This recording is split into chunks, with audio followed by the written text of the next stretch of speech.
Hey everyone, it's patch 3.23 Affliction, and today we're going to be talking about how to put together a strength hacker. Now, this is a build I've been playing for the past week or so, and it's a build I've been having such a good time playing so far. It's been one of the most fun builds I've played in PoE in quite a while. It's a build I meant to play quite a few leagues ago, but I never got around to it, and I'm happy that I finally got a chance to play it towards the end of Affliction. It's a build I put quite a lot of money into it, and well, I am so happy with how it performs. This build is tanky enough to deep delve, and it actually was the rank 1 deep delver for the majority of Affliction. It's tanky enough to do Valdo's maps with pretty much no problem, although I wouldn't risk it in Void maps just because it's not tanky enough to make Void maps a guarantee, but still going to be more than tanky enough to do everything in the game. And that is something that we actually should talk about. Typically, strength stackers and typically most stackers in general are very squishy and kind of paper, but over the past few leagues, and most certainly this league for KB fragmentation, and stackers have become super tanky. At the same time, strength stackers have also become super tanky. And it's only something that's been getting better and better with each league. As I mentioned, this build has done pretty well in Delve, and it's actually been a pretty decent deep delver for quite a few leagues now, but it's only getting better and better. In my opinion, I think in Affliction, this is the best this build's going to ever be. Now, this guide is meant to be put together with Affliction in mind, but if you're watching this in the future, this guide should still basically be good enough to follow along, as I'm trying to do my best outside of Affliction to make this guide as timeless as possible in terms of being able to be used at any point. One thing I did notice when I was trying to show people different strength stacker builds to play, when people were asking me about strength stackers for Delve, before I ended up playing this myself, was that there were basically no updated strength stacker guides that weren't from almost a year ago. So I intend this to be a way for people to be able to play strength stacker with an updated guide that is going to have the Allie level of polish on it. So with that out of the way, why don't we start talking about the build and how to put it together. As always, cuties, my note section and path of building is going to be basically a Wikipedia article on how to play the build. I think this is the single biggest note section that I've ever made for a build, and it includes a crafting guide for every single item you need to make for this build, as there's quite a lot of items you need to craft. There's also going to be a separate video that goes over how to craft all these items, and I'll mention it later as well. But if you want a visual representation of how to craft every single item depicted in this note section, I would recommend to watch that if you want to see how all the items are made. So with that out of the way, let's talk about how to put this build together. So the first thing we need to talk about is going to be the budget. In Path of Exile, pretty much every single build that has the word stacker in it is going to automatically be worth a lot of money. Strength stackers are no different. This is going to be an end game build for most people, and this is going to be something that you aspire to build towards. And for most people, this will not be a league starter. This will not be something you play on week 1, and most likely this will not be something you play on week 2 of a league, but it is going to be a build that's very fun to play towards the end of the league when you have a lot of money. With that in mind, I did try to set up a budget version and expensive version of every single item for this build. So you don't need mirrors and mirrors and mirrors to play this, but I will talk about all the items that you can upgrade to spend mirrors and mirrors in this build. But with that said, budget for a stacker in general and for a strength stacker is not 10, 20, 30 div. The minimum to play this build is going to be at least a Mageblood. Mageblood is simply just not negotiable. You can go for a head hunter instead, but you are going to need one of the two belts no matter what. And around 150 to 200 div, at least in Affliction. In other leagues, this is maybe around 100 to 150 div instead, as Affliction inflation is insane, to be able to put the basic setup. Now, you could put this together for 50, 60 div and a Mageblood if you make a lot of compromises, but in my opinion, it's just going to feel too scuffed. And if you're going to spend this much money to build, you're probably going to want to make it feel really good. So at minimum, I will say 150 to 200 div plus the Mageblood is going to be the bare minimum to start playing this. Now, the other thing to mention is going to be the level requirements. This really isn't a build you can play at like level 70 or so. This is going to be a build that's going to really want as many points as possible. I would say the bare minimum to play this would be around level 90 at a minimum, but you're still going to be missing quite a lot of important nodes if you do that. And ideally, you want to be around level 95, 96, 97 to not have to make too many compromises. To get to that point, what I'd recommend to do is to follow Tai Killer's Hollow Palm Guide, which will be in the notes section and will be linked in the description below. And that'll be the best way for you to level Marauder all the way from Act 1 to Act 10. And then once you get to Act 10, I would really recommend for you to go get some Legion 5A carries all the way up until level 90. Getting to 90 with Legion 5As should be very quick. It should be 3 to 4 5As at most. I'd really recommend for you to go to at least 95, which should be somewhere around 10 5As in total. And at that point, you should be able to put this together without any scuffness. You can try to do this around level 80, but 90 realistically is the bare minimum to be able to pick up everything, just due to the way our passive tree is going to look. So speaking of the passive tree, let's actually look at it and talk about why we're doing the things we're doing. So as you can see, this passive tree trees all over the place, and we're mostly a ranger build realistically, with the majority of our points being placed over here. The reason we're doing this, and the reason we have such a long and twisted path where we're even making choices like not picking up this node instead of picking up this strength node, is because we're going to be running 2 split personalities. Now, these split personalities are jewels that give very little of 2 sats,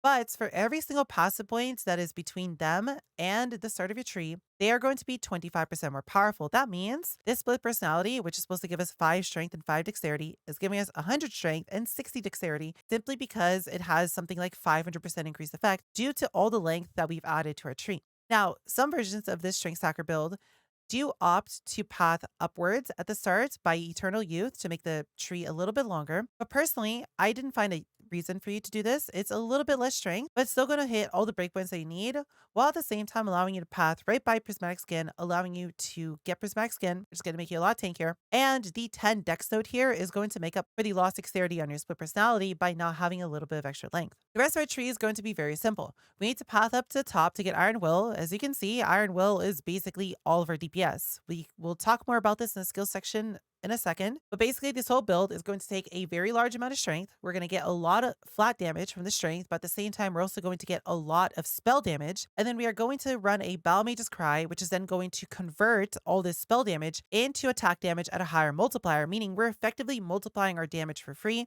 through spell damage. Now, some people might be turned off by Vaal Mage's Cry setup, but it's really not that bad because we'll have Vaal Mage's Cry on our left click with Call to Arms, effectively making this something you never have to think about. It's just something that's going to be there, and it's going to have 100% uptime with no problems, meaning it's just a free way to skill this build. The rest of the tree is just going to be picking up nodes that we really care about. For example, Horror the Warrior, because this node gives 10 strength, as well as Warrior's Blood giving 20 strength. Utmost Might, because there's no way we're putting together a strength stacker without a node that gives us a lot of strength, as well as pathing over to the right, where we're going to be picking up a Lethal Pride.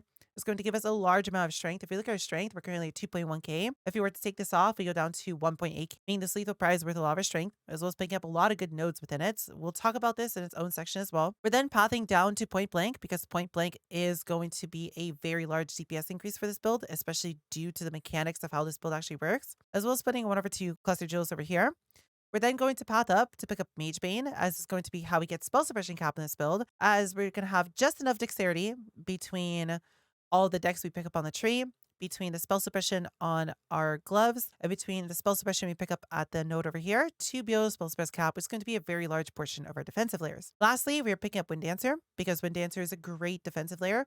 It's going to be a build that has a lot of max block and a lot of evasion, effectively making it so it's literally less likely for you to not get hit by an attack than to actually be hit by an attack within a given map. Because an enemy has to win both a block and an evasion roll to actually manage to hit you, stacking these two together effectively makes you very close to immune to attacks, meaning that spell hits is going to be the only things that really ever damage you, and anything we're going to really have to worry about. Lastly, we're going to pick up multi-shot for additional projectile. The way this build works and the way this build scales means that additional projectile is going to give you a lot of extra DPS, while at the same time pick up Claws of the Hawk, because it's going to be how we get instant leech, which is going to be a very large portion of how we stay alive in this build. One more thing I want to mention about the tree really quickly is going to be the fact that we have 2 trees in this path of building. There's going to be a general tree, which is what I'd recommend for basically everything. If you want to delve, if you want to boss, if you want to do pretty much all content, I would recommend this. But if you're specifically doing a strategy like Legions, or if you want to do really fast mapping, I would recommend to swap over to the mapping tree. What this tree does is it's going to opt to drop some of the tankiness. We're going to be dropping Prismatic Skin, we're going to be dropping Defiance, and we're going to be dropping some other nodes in order to be able to pick up Split Shot, which is going to give you a lot more coverage with your Venom Gyres across the whole screen, while at the same time come over here and pick up Long Shot, which is a lot of projectile speed, and the Mastery for even more projectile speed. This is going to turn your Venom Gyres from bullets into laser beams, and it's going to make a massive difference in terms of your ability to clear.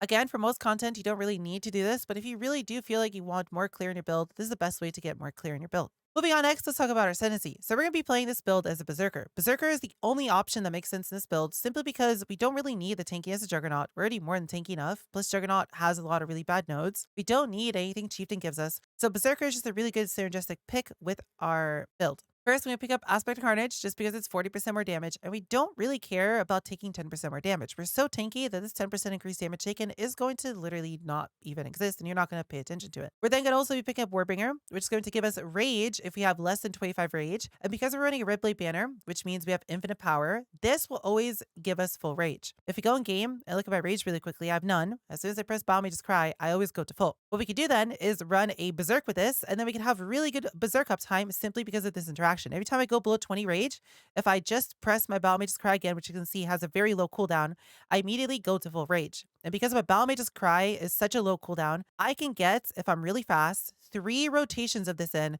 for my Berserk. So as you can see, I can have very, very, very high uptime on Berserk with proper Battle Mage's Cry usage, which is going to be very simple to do simply because it's on your left click, and you just very conveniently always hit less than 25% rage every time it comes up. Lastly, we're going to go towards the top and pick up Flawless Savagery. That's going to give us a lot of crit multi and increased crit chance. And at the same time, we're going to be picking up Blitz Charges. Now, Blitz Charges is going to tank our critical strike chance by quite a lot, but it's going to give us more attack speed per Blitz Charge we have, meaning that this node is worth 40% more attack speed in the end, which is not only going to make this build feel like butter to play due to the high attack speed, making your character not really feel locked out, but at the same time, it's going to be a massive DPS multiplier simply because of how this build actually works. So up next, let's talk about the skills that you want to use in this build. So the main skill that we're going to be using is going to be Venom Gyre. Venom Gyre is just an amazing skill in general, and because it likes flat damage so much, and because this build has so much flat damage in it, it's very easy to scale this build to an absurd amount of DPS. Now, if you look at PoB building and you're like, Allie, this build only does 23 million DPS, and it's worth how much? This is not accurate. I will talk about this after the skill section,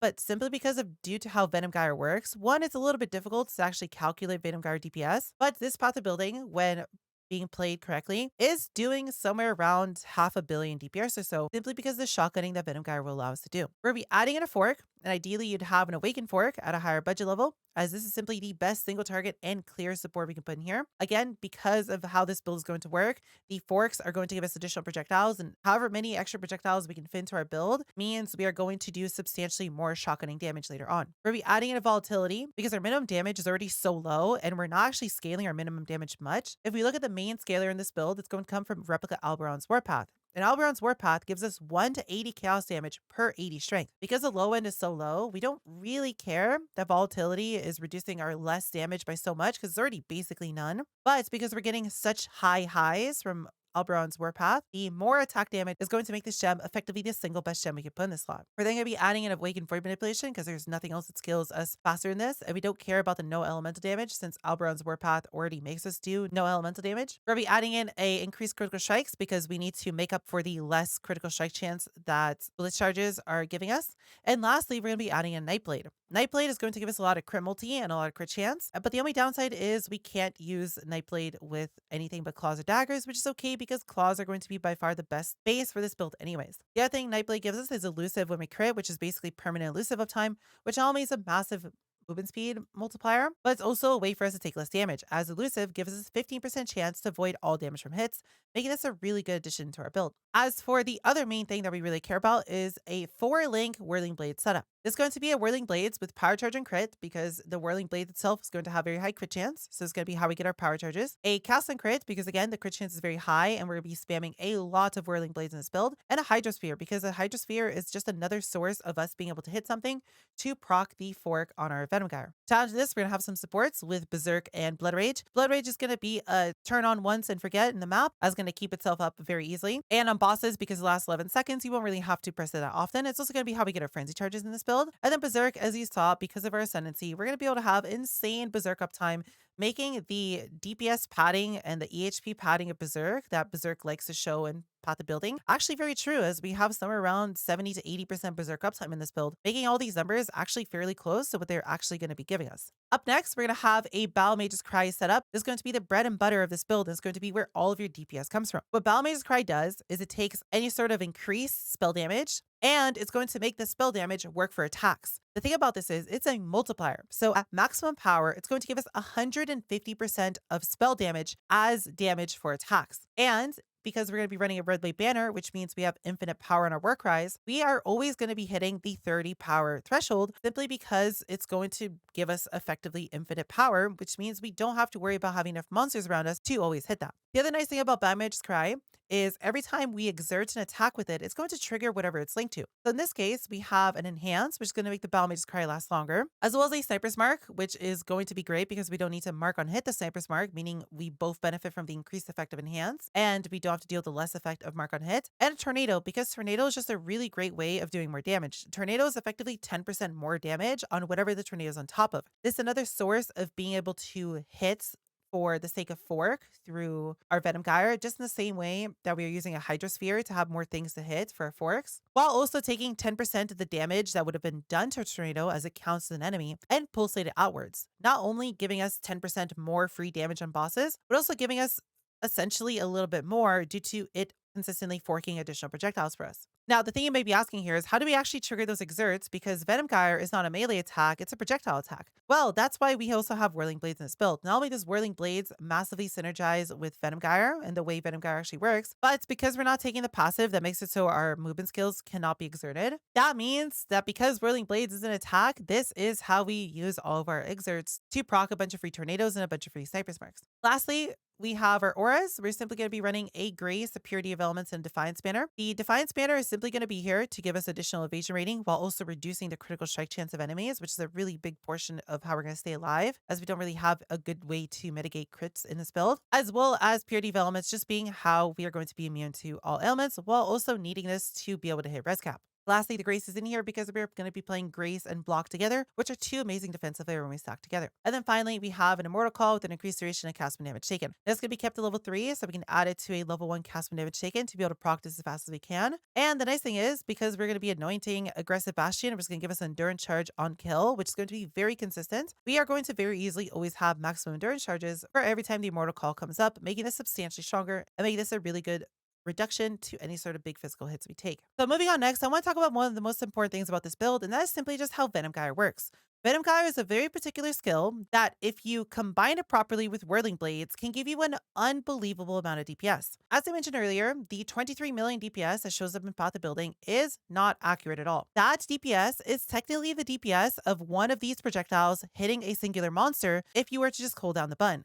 But that is not where all of our DPS comes from. A big thing about Venom Gyre, and as you can see up here, are the Venom Gyre blades. As you can see, once a Venom Gyre blade reaches its maximum destination, they are going to return to us. And if we are in the path of them coming back, as you can see, there's a bunch of tiny little blades around us. As you can see up here, we have 40 blades that we caught. If I were to throw these and then move to the side and not catch them, then we don't actually get the buffs. But assuming we are standing still and they return back to us, we get to collect the blades up to a total of 40. Now, what we can do with these is if we were to press Whirling Blades, we would be releasing all of our blades, but Venom Gyre has a base built-in 40% chance to not consume the projectiles when we fire them. So if we go all the way up to 40, we should, on average, be able to keep about 20 of them when we Whirling Blades. As you can see here, if I were to Whirling Blades, I just shoot out about half of my Venom Gyres in a giant circle around us.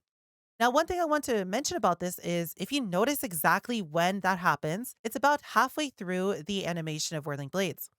And this is very important because if there was a monster exactly halfway between right here and right here, when we did this, every single one of those Whirling Blades that we caught would have shotgunned the boss.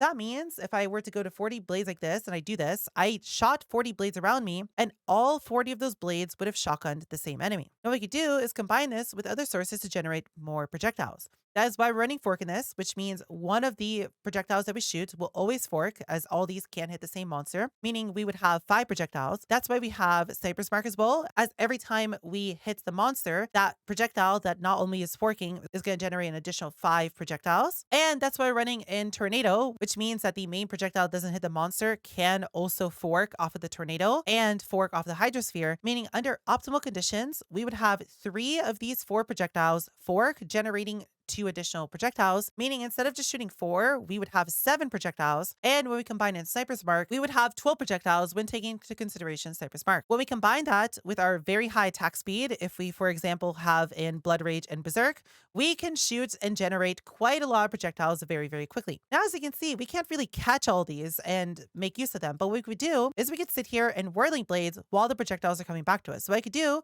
is shoot a bunch and then just sit here and Whirling Blades, and as I'm Whirling Blading back and forth, I am continuously catching the additional projectiles, allowing me to generate more. Now, one thing you might notice here is, well, what if a boss is moving around and I can't perfectly Whirling Blades on top of it? And what if I don't exactly land halfway through my Whirling Blades on top of the enemy's hitbox? That seems a little bit clunky, no? At the same time, I'd have to make sure I'm aiming at the enemy and make sure I'm actually hitting them. But that's not really a problem for this build. And that's where a concept called Namelocking comes into play. If I were to go walk up to an enemy, and if I were to attack it, and if I were to hover my mouse over it, so the name shows up at the top, and I were to hold down my Venom Gyre, Well, no matter where the monster actually goes, we will still be attacking them. The one really important thing we could do here is we can name lock our whirling blades so we can get perfect and efficient uptime of whirling blades without us having to actually manually aim it. So that means the main playstyle for this build is simply just going to be shooting out a bunch of Venom Gyres. All these are going to split into additional projectiles due to Tornado, due to Hydrosphere. And then as they're returning back to us after us attacking for a few seconds,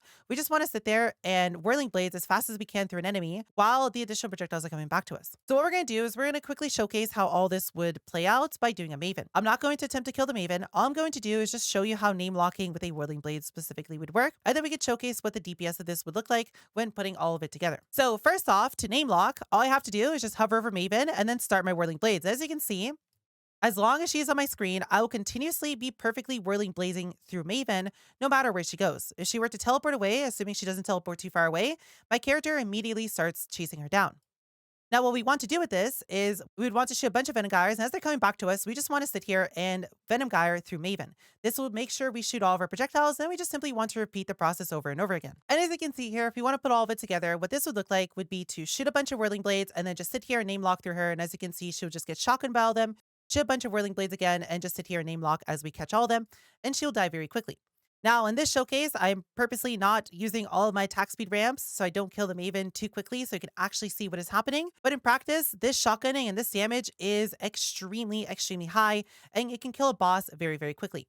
Now, we can do the same thing for Nucleus here, and as you can see, we basically insta-phase the Nucleus. And if I were to do this properly for Maven with all my buffs up, as you can see, I'm going to kill her very quickly. She's not going to really last that long. Now, the other thing to mention here is Vaal Venom Gyre. If I were to press Vaal Venom Gyre, it would immediately generate 15 projectiles per second, while at the same time increasing our maximum all the way up to 50. So what this means in practice is when Vaal Venom Gyre is active, we need to attack substantially less with our Venom Gyre, and we can sit there and whirling blades to the enemy substantially more. So if we were to walk up to Maven, and if I were to press the Vaal Venom Gyre, and I were to do a few attacks, she will just die even faster than before, as we have substantially more projectiles being generated to shotgun the boss with. Now, what I want to mention about all this is you do not need to do this. You do not need to sit here and do this whole whirling, blading, shotgunning thing, as it might seem a little bit annoying for some people. For general mapping, you can completely ignore that this exists. This is only going to have to be something that you do on bosses. It's not going to be something that you need to worry about anything else. Rares and anything that is ever going to exist in a map will die so quickly that this is just not relevant. But if you're going to do pinnacle bosses, if you're going to do uber bosses, if you're going to fight bosses in Delve, you will have to play this playstyle of shooting out a few Venom Gyres and then whirly blading between the enemy to use up all of your stacks. So now that we have the explanation on how to play this build out of the way, let's talk about the gear that you'd want for this character. So a lot of this gear is actually just going to be items that you want to craft yourself, as we need a lot of very specific roles on most of this gear. There's going to be very few uniques that we want in terms of the gear that we have put on, while at the same time there being quite a lot of unique jewels that this build wants. Again, every single one of these items is going to have its own individual crafting guide in the notes section that goes into painstaking detail on how to make the item itself, as well as there being an accompanying crafting guide that will come out with this video at the same time, which will be linked in the note sections for each appropriate item, as well as be linked at the top of the path of building, as well as be linked in the description of the video too. So for our claw, it's going to be very simple. We are going to be taking a fractured attack speed claw, and we are going to be rolling for the prefixes first. For the prefixes, we are going to be wanting to spam woe essences for spell damage, because spell damage is the best scaler for this build, because the spell damage is being multiplied further by Balmage's Cry, making it substantially more efficient than everything else in terms of giving us raw DPS. And for our other two prefixes, we are going to want to get ourselves flat chaos damage, as is the only useful flats, because we can't scale any other damage, at least for now, due to Replica Alberon's Warpath, making us do no non-chaos damage. And we are going to want to get ourselves the Veiled 15% penetration mod. So this will be crafted with woe essences being spammed until you hit chaos damage. That's going to be a very simple roll. You are then going to put prefixes cannot be changed in the claw, veil chaos orb, and hope you unveil the penetrate. And lastly, for the suffixes, you'll simply be crafting them by doing a prefixes cannot be changed, augment crit.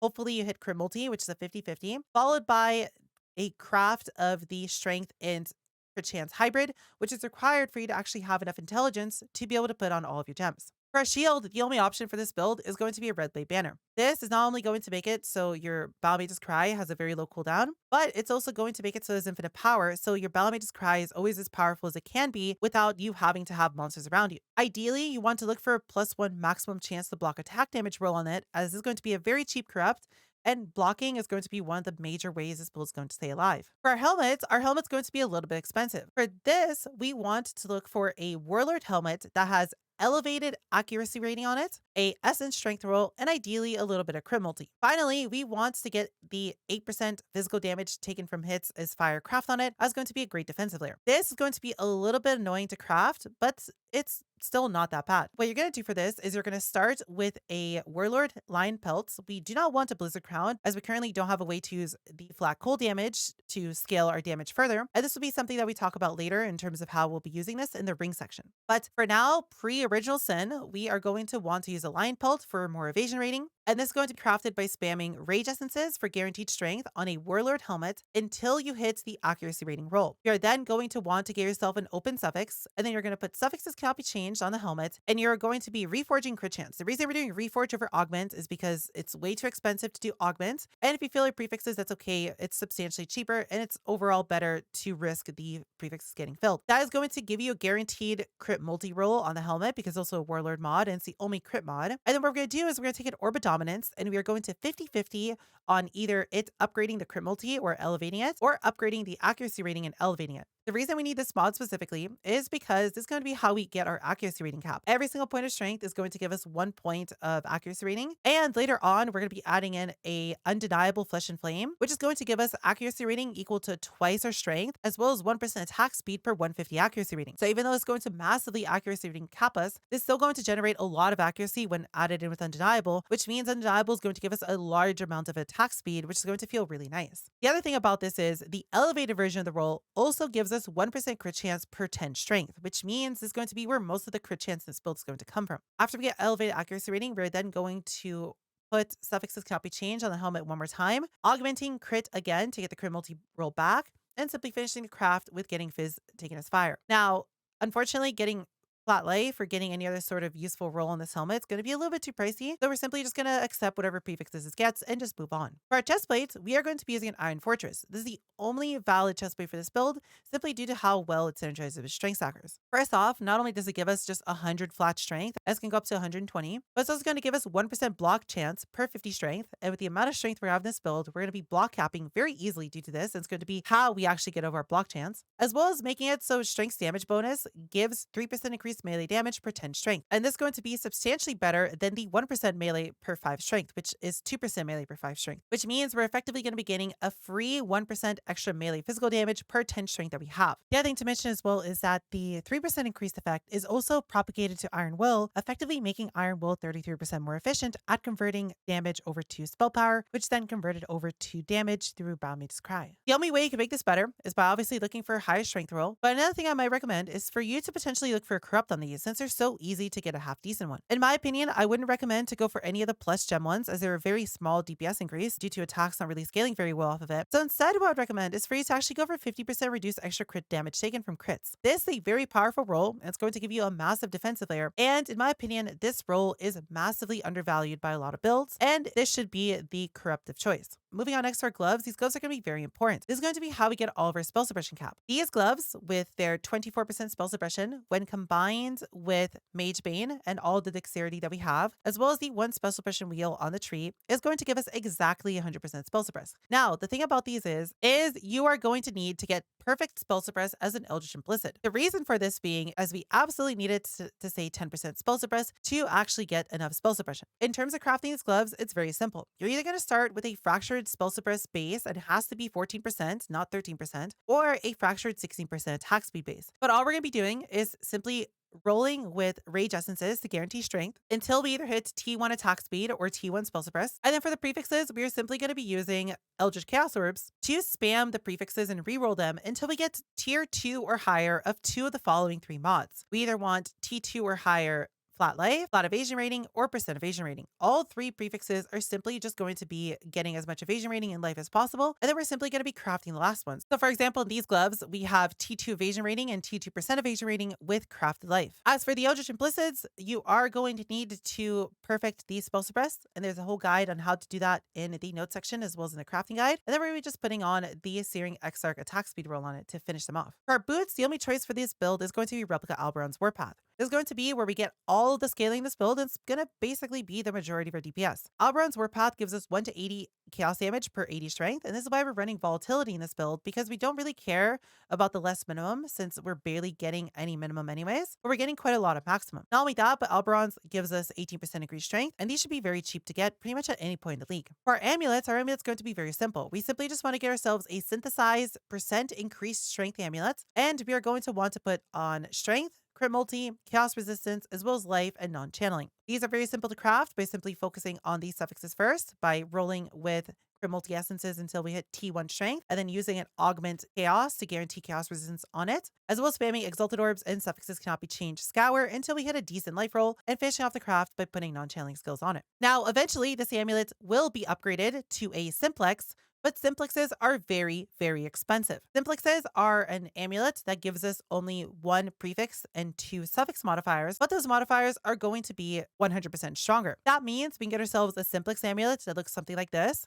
where the flat strength on it becomes 127% strength, and the percent strength, which is a warlord mod, becomes 26% increased strength. Because these are so powerful, these are going to be very expensive, but if you can buy yourself one of these, it's going to be very easy to craft it because you're simply just essence spamming until you hit percent strength and finishing off the prefixes by crafting non-channeling, as we need non-channeling on here. One thing to mention about this is when you're buying a simplex, it doesn't matter what influence it is, as long as it doesn't have 2 influences on it. What you can do is you can come to Hoarder Crafting Station and you can use randomized influence, which is only 1,000 Jews, to reroll the influence until you get specifically Warlord. The reason you don't want a double influence one is because if you have, for example, Shaper or Hunter influence on here, it's going to be substantially harder to hit the percent strength Warlord roll.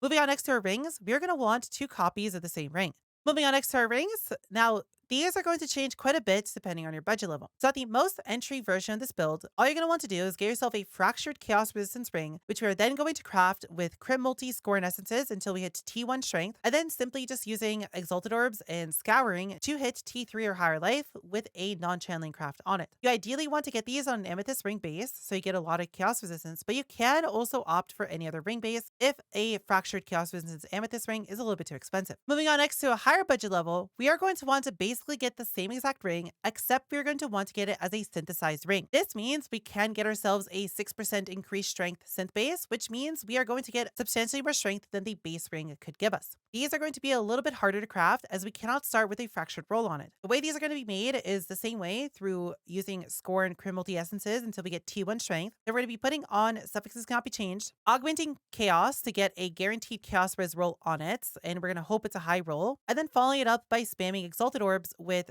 suffixes cannot be changed scour to get a high life roll with a non-channeling roll at the end to finish it up. Now, at a lower budget level, you don't need these, and the percent strength bases are very expensive as strength stacking is a very popular build, but ideally, eventually you would want to upgrade to 2 of these. Now, the other thing that I want to mention here, and this is going to be effectively a chase item for this build, and it's going to be for most people the end game giga super upgrade you can make for this, is going to be a ring called Original Sin. Now, what Original Sin does, it makes it so all elemental damage you do is converted to chaos damage, while at the same time setting all enemies' chaos resistance to 0. This isn't really too relevant as most enemies already have 0 chaos res, but for example, if you want to look at bosses, pinnacle bosses have 30% chaos res, meaning that this just shreds 30% chaos resistance for free. The other important thing to mention here is Original Sin interacts with the attacks with this weapon to penetrate 15% chaos res roll, meaning that the weapon is going to penetrate from 0 down to -15, rather than, for example, in a pinnacle boss, from 30 down to 15. This ring makes this build silly. Now, by itself, as you can see, it's not that much better than a normal percent strength ring. It's only about a 6% DPS increase. The reason this ring is so cracked and the reason this ring becomes so good is because we can then pair it with a synthesized claw, which has the 2 to 4 fire damage with attacks with this weapon per 10 strength roll on it. Without having an Original Sin and without the conversion, we would not be able to actually use this because all of this fire damage would completely get negated by the fact that Replica Alberon's Warpath makes us do no non-chaos damage, and there's no easy way for us to convert this. But if we were to add in a Synth Claw instead of using a normal claw, Original Sin effectively doubles our DPS. If I swap over the claw in this path of building to the claw that I'm currently using, which is only slightly better than the claw in the path of building itself, and then we look at the difference between running a percent strength ring and running an Original Sin. As you can see, an Original Sin gives us about 60% more DPS in this build, and it's only going to get stronger and stronger the more strength you stack later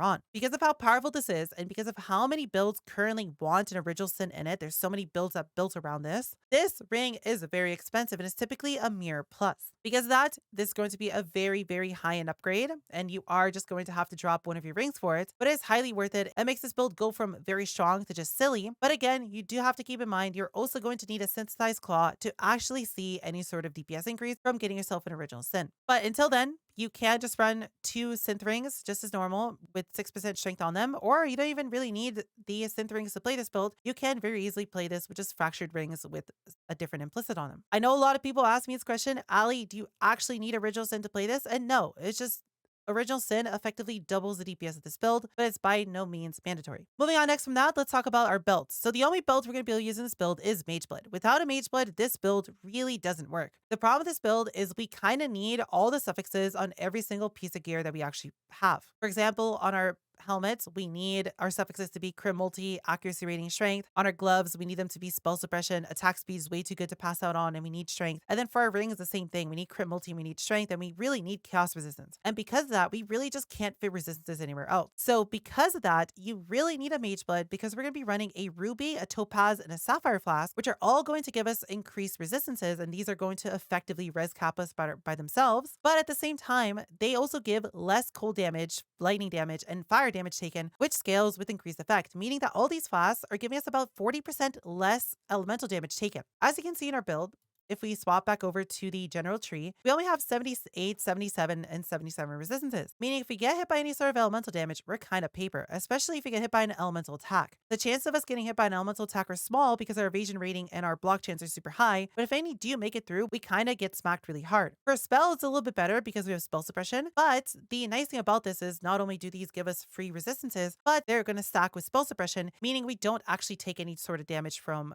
any spells, and if an attack actually makes its way through our evade and our block, we are going to take substantially less damage, as these give about 40% less damage taken from their respective elemental type, meaning they're basically just as good as somewhere around 15% max resistance. So due to that, Mageblood is absolutely required in this build to be able to res cap you, but at the same time, it's also just a very strong build in general. For our flasks, they're going to be very simple. All of the flasks want to have increased effect as a prefix, as the increased effect is just going to scale the flasks themselves substantially faster. Obviously, we want a ruby, topaz, and sapphire, and then for your 4th flask, you can either run a jade flask, which is going to give you an ungodly amount of evasion rating, or if you feel like you don't need the tankiness and whatever content you're doing is simple enough, you can instead opt to run a Quicksilver to run around really, really fast. But it's going to tank your evade rating from about 85% down to 78%. In terms of suffixes, they're also going to be very simple. We want to put evasion rating on one of our suffixes to benefit from all the evasion rating scaling we have. We want to have movement speed because movement speed just feels way too good. Now you could swap this out for something like reduced curse effect or regen if you really want to, because stuns feel awful. It's just a really good mod to have. And finally, we need increased critical strike during effect on one of the flasks to get ourselves to high crit chance, simply because blitz charges are making us lose quite a lot of crit chance. Now, for our non-Mageblood flask, we are going to either want to run a Progenesis or a Bottled Faith. Bottled Faith is going to be the option if you just want more DPS, as Bottled Faith is going to crit cap you, as well as give you a little bit of regen if you're standing on the consecrated ground, and it's going to make enemies take a little bit more damage. Now, if you don't want more damage, and if you feel like your damage is high enough, you can instead opt to go for Progenesis. And Progenesis is actually straight up broken, especially in this build. What it does is it makes it so 25% of damage that you would have taken is instead dealt to you over 4 seconds, meaning you effectively take 25% off of every single hit against you that would not one-shot you. Not only that, but Progenesis gives you chaos resistance, meaning while this is active, if you don't have chaos res on all of your gear, this will go a long way into chaos res capping you. The thing about this as well, the damage that we take over 4 seconds, is it's basically irrelevant. Because we're specifically running the instant leech claw mastery, and because we're going to be doing so many instances of leech, you are going to be immediately healing up the damage that Progenesis is doing to you in half a second, making that 25% of damage you take effectively irrelevant. In my opinion, I would always go for Progenesis over Bottled Faith, but Bottled Faith is here if you do want the DPS option. Up next, let's talk about our Wildwood Ascendancy.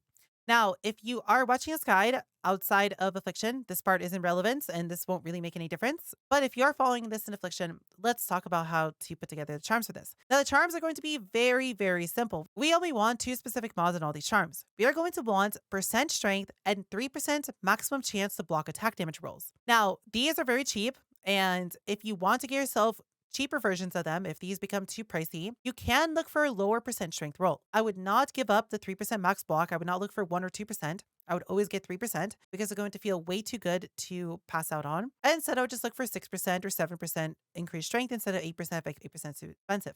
Now, one other thing to mention on a very low budget setup, as in, let's say you don't have yourself synth rings, let's say you don't have yourself a simplex, your total strength is going to be substantially lower. And because of that, what you might want to do is instead of getting 3% max block on all of your charms, you might want to get yourself a charm with 8% increased strength. And if you've attacked recently, you and nearby allies have 8% chance to block attack damage. You are going to need this to be able to actually hit your block cap, but at a higher budget level, especially once you swap over to synth rings, you should be able to swap this out for just another 3% max block charm with 8% strength on it, and that way you'll be at 85% block chance while also having enough strength from your Iron Fortress to reach that block chance. Lastly, let's talk about all of the gems that you're going to want in this build. So this build is going to pretty heavily rely on all of its gems to make this build as strong as it is. The first thing to talk about is going to be the 2 split personalities that you want to specifically put in these 2 sockets. As I mentioned previously, we want to put them here because it's going to give us the longest path possible all the way to the start of our tree, which means we are going to scale them as much as we can. One of these is going to have to be a strength and dexterity split personality, and these are pretty cheap, and we need this dexterity to actually have enough dexterity to spell suppress cap through Magebane. If we were to drop one of these, as we can see, we lose about 2 to 3% spell suppression chance. It's going to really depend on how much dexterity you have in other places. And in our other split personality, we are going to want to get ourselves a strength and intelligence one. Now, it has to have intelligence on it because there's no other way for us to actually get enough intelligence to be able to have the intelligence required to put on all of our gems. If you were to take this out, as you can see, we're only at 59 intelligence, and there's no good way to fix this. You could potentially pick up all the 30 int nodes that are around our tree. That's just a waste of 3 passive points. Now, the reason I'm saying all this is because strength and intelligence split personalities are the most expensive of all split personalities. This is due to all the mana stackers, and this is due to all of the Righteous Providence setups that want a lot of strength and intelligence. Because of this, what I might recommend instead of going for strength and intelligence is to get yourself intelligence in something else. So for example, here in this path of building, I have one that is intelligence and evasion rating. You can go for intelligence, evasion rating, and go for intelligence life. It's up to you. These are going to be very cheap, but until you have the money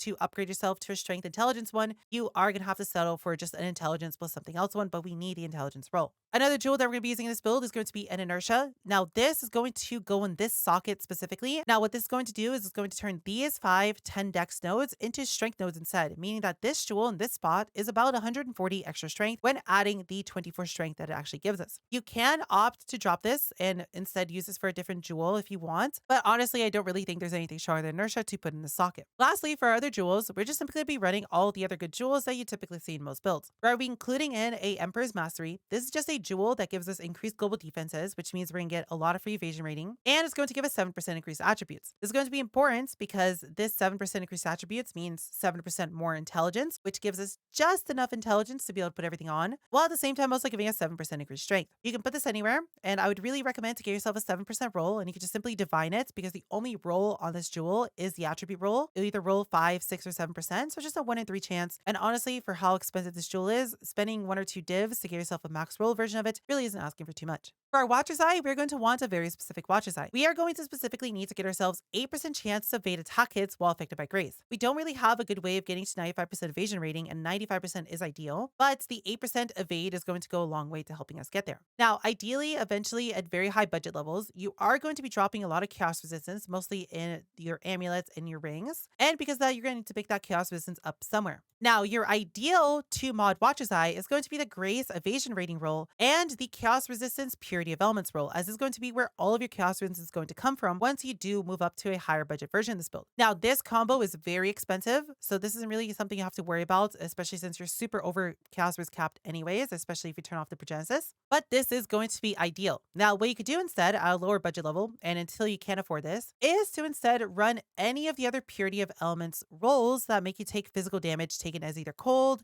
as fire, or as lightning. These should be very cheap with the Grace Evade roll, and it's going to provide you a little bit of extra Fizz max hit, which is going to feel really nice as a little bit of an extra defensive layer. Up next, we have That Which Was Taken, which is a new jewel that was introduced with Affliction, and this just gives you a bunch of different random Ascendancy points from a bunch of different classes. Now, ideally, on this That Which Was Taken, we want to find ourselves one that has banner skills, have no reservation, and 15% chance to inflict Wither for 2 seconds. This is going to be how we get our Wither, and it's very easy to keep up 15 Wither stacks due to how much shotgunning this build does, and we need the banner skills, have no reservation to to combine with a level 3 Enlighten to be able to actually make sure we fit everything in while having enough mana to be able to attack. You can also look for other good mods on here, and some good examples might be Blind, Frenzy Charge on hit, so you have Frenzy Charges on bosses, or 3% max block, or 8% increased strength. There's quite a lot of good options for other mods to look for on here, but at minimum, you're going to need these two. If this is too expensive, then drop the Wither roll, and instead just run Banner Skills Have No Reservation, as that is the absolute bare minimum needed on this. And finally, the last thing to talk about is going to be the Lethal Pride that we want in this build. Now, Lethal Pride is a timeless jewel that gives us increased strength on every single node within the circle. As you can see, if we look at this 6% life node,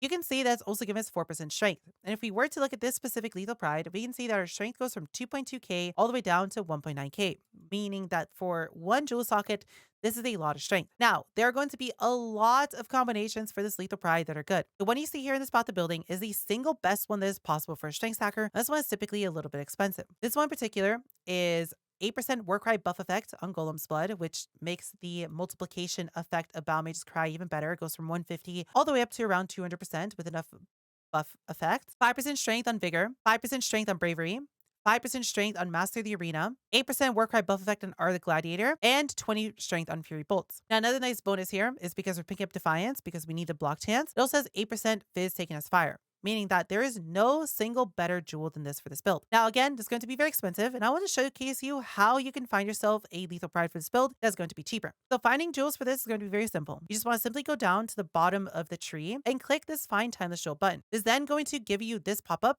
and we just need to set up very quickly. All we need to do is just put in Lethal Pride as our jewel, any Conqueror, because we don't care about the Conquerors. The jewel socket is specifically going to be the duelist one. And all we have to do is just click Filter Nodes, swap this over to Sort by Hit DPS, and then simply click Generate. What it's going to do in the Fallback Nodes tab is it's going to look at every single mod that can possibly roll. It's going to give them a weighting to know just how much DPS they give you. Then all we have to do is just simply click search. And as you can see here, it will generate us a list of a bunch of different timeless jewels. And these are going to be ordered in terms of strength. So as you can see, the top one here is the technical best one that is available for this tree. The second one down would be the next best one.